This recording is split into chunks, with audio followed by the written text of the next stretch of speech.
Que a graça e a paz de nosso Senhor e Salvador Jesus Cristo esteja com todos. Amém?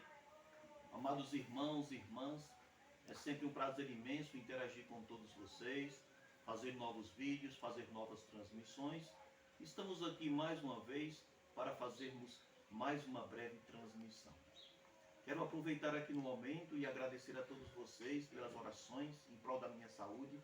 Agradeço a todos e peço a vocês que continuem orando ainda por mim. Amém? Então, amados irmãos e irmãs, hoje nós iremos esclarecer mais uma passagem bíblica.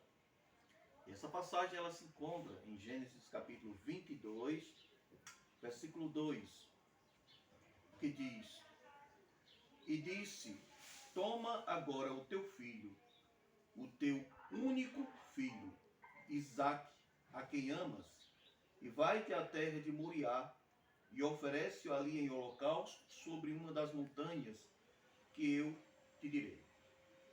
Porém, muitos céticos, ateus, agnósticos, pessoas que contestam a inspiração bíblica, dizem que há um equívoco aqui e há uma contradição com demais passagens bíblicas. Por exemplo, porque em Gênesis capítulo 16, já existe a questão de Ismael, né? Então, Ismael já é mencionado, né, no capítulo 16 como filho da escrava, Agar. Mas como que Isaac é chamado filho único se Abraão já tinha Ismael uma escrava, com a escrava Agar?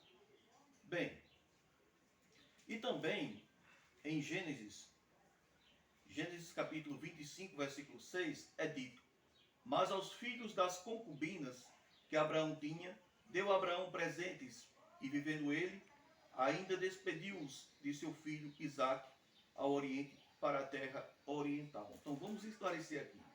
Não há nenhuma contradição aqui e eu irei explicar para que os irmãos e as irmãs possam entender. Veja, a promessa foi feita em Isaque, certo? E nós vamos entender aqui. Ela não foi feita em Ismael e não foi feita com os demais filhos das concubinas que não herdaram a promessa, certo? Vamos agora para Gênesis, capítulo 21, versículo 12, que diz: Porém, Deus disse a Abraão: Não te pareça mal aos teus olhos acerca do moço e acerca da sua serva. Em tudo o que Sara te diz, ouve a sua voz, porque em Isaque será chamada a tua semente. Então veja que a promessa foi feita em Isaque, certo? E a sua descendência. Então veja aqui. Então, quando analisamos aqui, nós percebemos claramente que Ismael e que os demais filhos das concubinas, eles não entram na promessa, eles não herdam a promessa, embora é dito também no versículo 13 de Gênesis capítulo 21, que ele faria também uma grande nação em Ismael, mas Ismael não herda a promessa, como vemos. E nós vamos entender aqui claramente.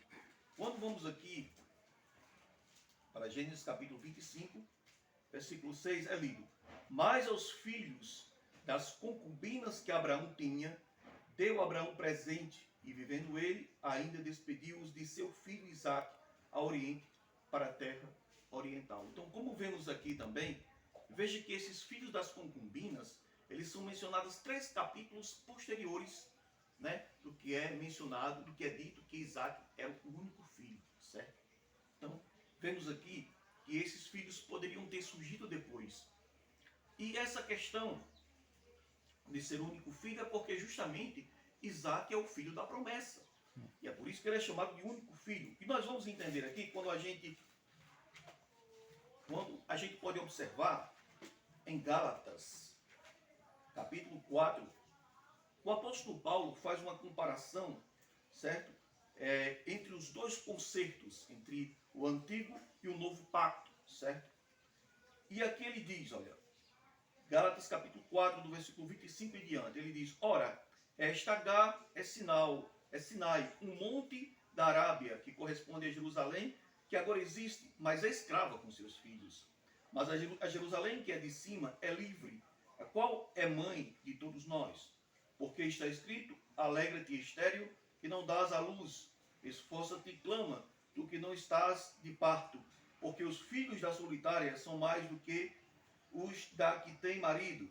Mas nós, irmãos, somos filhos da promessa com Isaac. Veja que a Sagrada Escritura ela é uma unidade, e ela se complementa e ela se explica. Então aqui nós entendemos claramente que a promessa foi feita em Isaac. Mas como então aquele que era gerado segundo a carne perseguiu o que era segundo o Espírito, assim é também agora. Mas o que diz a Escritura? Lança fora a escrava e seu filho, porque de modo algum o filho da escrava herdará com o filho da livre. Então está explicado claramente aqui, certo? Aí no versículo 31 ele diz: de maneira que, irmãos, somos filhos não da escrava, mas da livre. E aqui ele faz a comparação aqui e usa essa figura de linguagem explicando sobre os dois conceitos. Então nós vemos aqui claramente, né, que a promessa foi feita a Isaac, certo? Então Isaac foi o herdeiro da promessa, como vemos aqui, que é filho de Abraão com a sua esposa legítima, Sara. Certo? Então fica aqui mais um esclarecimento bíblico. Então eu desejo que todos possam crescer cada vez mais na graça e no conhecimento de nosso Senhor e Salvador Jesus Cristo. Que Deus os abençoe.